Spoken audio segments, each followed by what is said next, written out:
Happy 2024. Today I thought it would be really fun to talk about my top 5 favorite fantasies for 2023 with a couple of honorable mentions.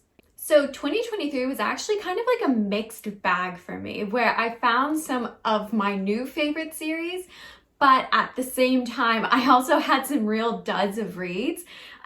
So I thought it warranted just a favorites video because I actually was struggling to figure out what some of my least favorite books were, because it really battled between genuinely unmemorable and something I can still viscerally feel my dislike towards.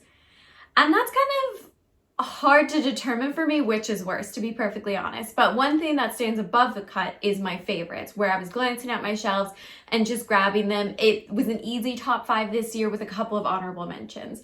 So the first honorable mention I wanted to say, it was a library loan, so I don't have it physically, was Michael J. Sullivan's I Started Their Age of Empire series. It is a prequel to their most popular series, and I heard about it first from Prue's Project or Reagan on BookTube, and I thought I would give it a try, and it just really roped me in right away. And I basically binge read the first half of that 6-book series, and I'm currently working my way through book 4 as my commuter book. Next, I wanted to give a honorable mention to Cassandra Clare's Swordcatcher. This specifically because it is Cassandra Clare's first foray into adult fantasy, and I have to say I was very pleasantly surprised. Though in my personal opinion, it was a little bit bloated, it could have done with a little bit more trimming, I was very, very happy with the overall performance of Swordcatcher. There was a small slog in the middle, but the character work, the world building, the way book 1 left off, I will definitely be picking up book 2, and I have very high hopes for this series in the future. And next, and I think it might come as a surprise to those who know me that it's not on my top 5, my last honorable mention would be Fourth Wing by Rebecca Yarros and Iron Flame book 2, which is currently lent out to a friend. It is no secret to anyone that I did really, really love this book, but I couldn't with good conscience put it onto my top 5 because specifically there were so many plot holes and silliness associated. It was a hard balance between like really, really loving it and struggling with some of what I felt were some blatant plot holes that just with a little minor glance at the story could have been fixed. I don't have to say what this book is about. I feel like it took the world by storm. I will continue with this series, and I have an unpopular opinion that I liked book 2 more than book 1, where I feel like book 2 was a little more fantasy leaning, whereas Fourth Wing I felt leaned very heavily into the romance. So I can see why there's a bit of a divide, but I did personally enjoy both of them.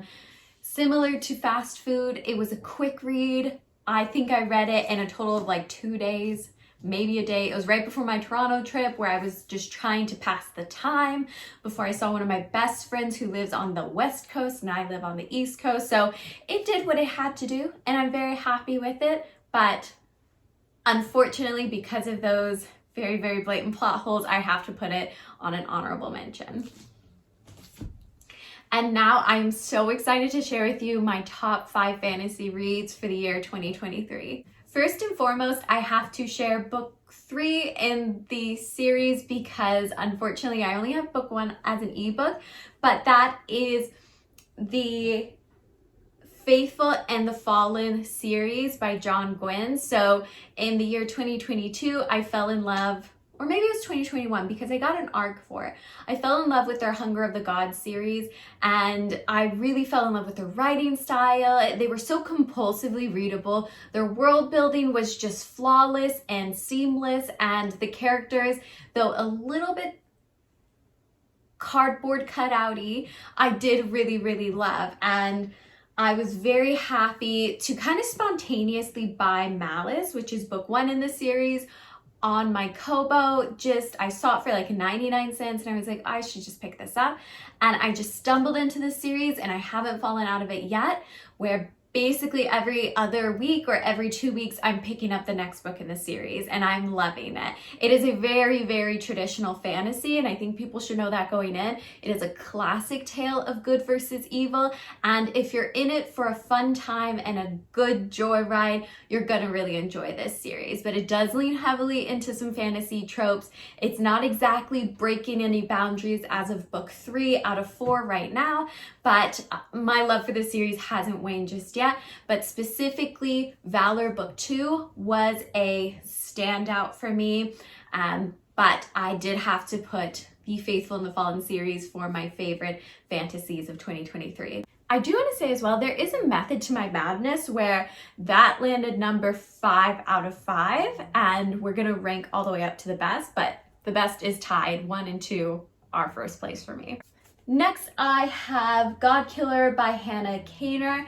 This is one that was a really big surprise for me. I bought this at our independent bookstore here in Halifax. I kind of just picked it up on a whim. I had heard some buzz about it, but I feel this is a wholly underrated fantasy as it is. This one is so much fun. There's an animal companion. The characters, it is so quick to grasp the world. I just really, really loved it. And I believe book 2 is coming out in 2024. So this was originally published in the UK, I believe. So it took a little bit of time to get over here and published in Canada. So by the time I finally read it and picked it up, book 2 is coming out this year, and I cannot wait because I am so in love with this series.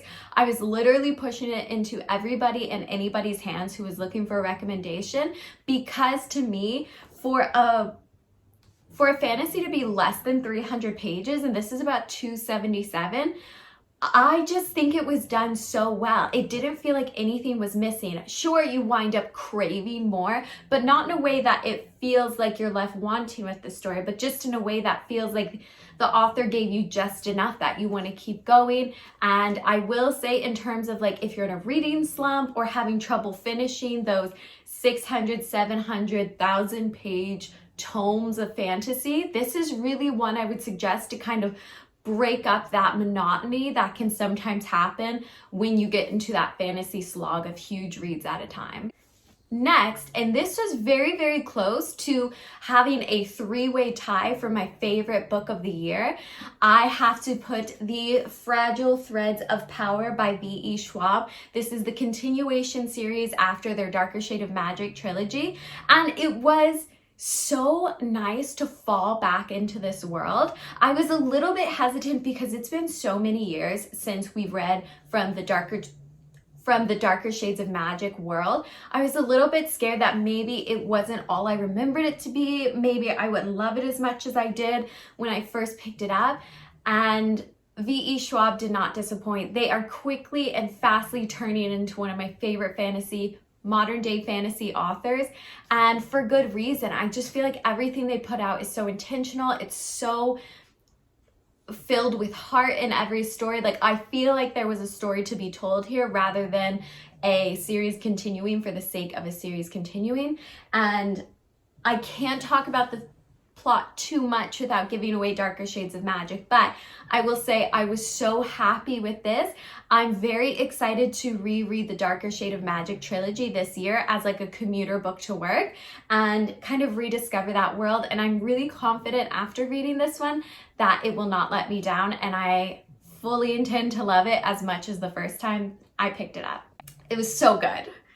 Okay, so now in no particular order, these are my 2 favorite series / books that I read in fantasy for the year of 2023. And first, it would not be my list unless I put Robin Hobb on it. I read the Ship of Magic trilogy for 2023, and it was a wild time. So I do fall under the unpopular opinion that I do think they should be read Farseer trilogy first, then Ship of Magic, and then of course continued as published. But I do understand why people say picking this up first can help those that are a little bit deterred from the Farseer trilogy.